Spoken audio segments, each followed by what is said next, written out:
हिमालय की तराई का कस्बा, हिमालय की तराई में बसा वो कस्बा जहाँ सुबहें हमेशा धूप से ढकी रहती। सर्दियों में तो लगता जैसे पूरा गांव बर्फ के ओढ़ने में खो गया हो। गली कूचों में लोग लकड़ी की टोकरी पीठ पर लादे चलते और घरों से चूल्हे की महक आती। शाम होते ही हर घर के सामने अलाव जल उठते और बिना चाय के कोई भी दिन पूरा नहीं माना जाता। ऐसे ही कस्बे के एक कोने में रहते थे अरुण बाबू। सफेद बाल, चेहरे पर गहरी झुर्रियां, मगर आंखों में अब भी वो चमक थी जो कभी बच्चों के लिए ब्लैक बोर्ड पर लिखते वक्त दिखती थी। अरुण बाबू का घर बड़ा तो नहीं था, मगर बेहद सलीके से सजाया गया था। आंगन में फूल और सब्जियों की क्यारियां थीं।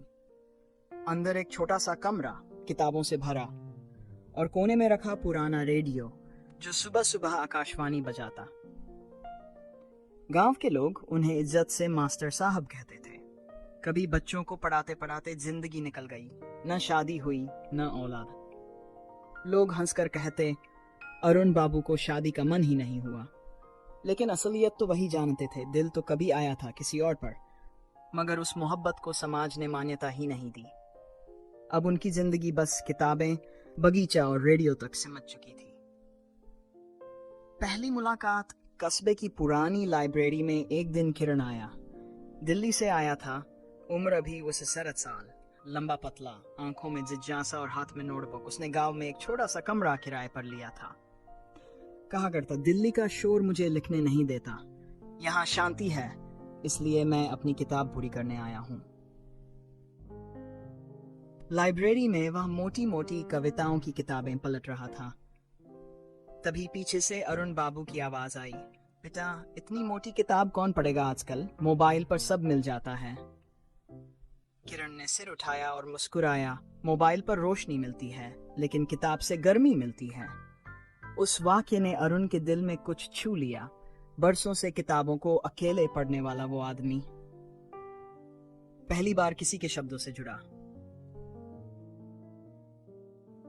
नजदीकियां बढ़ना धीरे किरण अरुण के घर आने लगा।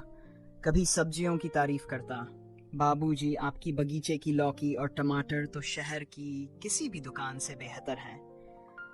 कभी शाम को आंगन में बैठ जाता, अरुण मिट्टी में पौधे लगाते और किरण नोटबुक में कुछ लिखता। अरुण चिढ़ाते, इतनी लिखाई करता है, लगता है पूरी दुनिया की कहानियां तेरे सिर पर ही रह गई हैं। किरण मुस्कुराकर कहता, कहानियां तो यहीं मिलती हैं, आपके जैसे लोगों से। कभी दोनों साथ चाय पीते, कभी पुराना रेडियो सुनते, कभी अरुण किरण को पुराने किस्से सुनाते। कैसे पहले गांव में बच्चे लालटेन की रोशनी में पढ़ते थे और किरण सब कुछ अपनी डायरी में दर्ज करता। गांव की फुसफुसाहटें धीरे धीरे गांव में कानाफूसी शुरू हो गई। अरे वो जवान लड़का रोज अरुण बाबू के घर जाता है, कुछ तो गड़बड़ है, लोगों की नजरें पीछा करती। मगर किरण को फर्क नहीं पड़ता था। उसके लिए अरुण बाबू सिर्फ मास्टर नहीं, बल्कि वो शख्स थे जिनकी मौजूदगी से उसे सुकून मिलता। त्योहार और अपनापन, दशहरे का मेला कस्बे की जान था। रंग बिरंगी दुकानें, ढोल नगाड़े और बच्चों की खिलखिलाहट। किरण और अरुण भी साथ गए। भीड़ में लोग घूरते रहे, लेकिन दोनों ने परवाह नहीं की। किरण ने अरुण के लिए गरम गरम जलेबी खरीदी। अरुण ने हंसते हुए कहा, अरे मेरे दांत कहाँ हैं अब इतनी मिठाई खाने के लिए।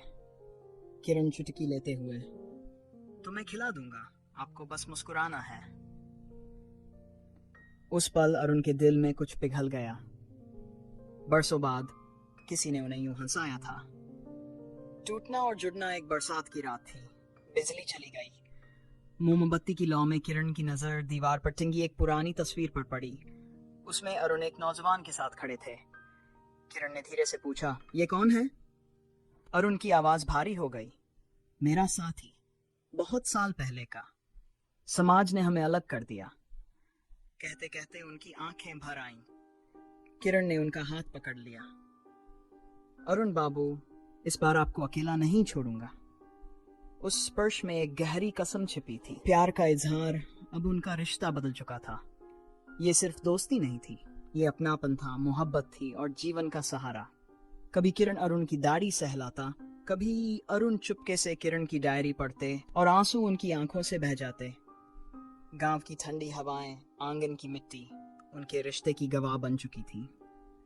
आखिरी मोड़, सर्दियों की एक सुबह, धूप बर्फ पर चमक रही थी। अरुण ने धीरे से कहा, किरण, मैं सोचता था मेरी जिंदगी अब सूनी रह जाएगी, पर तू आया और सब बदल गया। किरण मुस्कुराकर बोला, अब ये सिर्फ आपकी नहीं, हमारी जिंदगी है।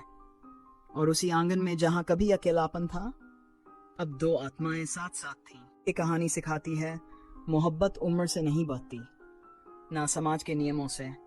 जब दिल सचमुच मिलता है तो जिंदगी फिर से खिल उठती है।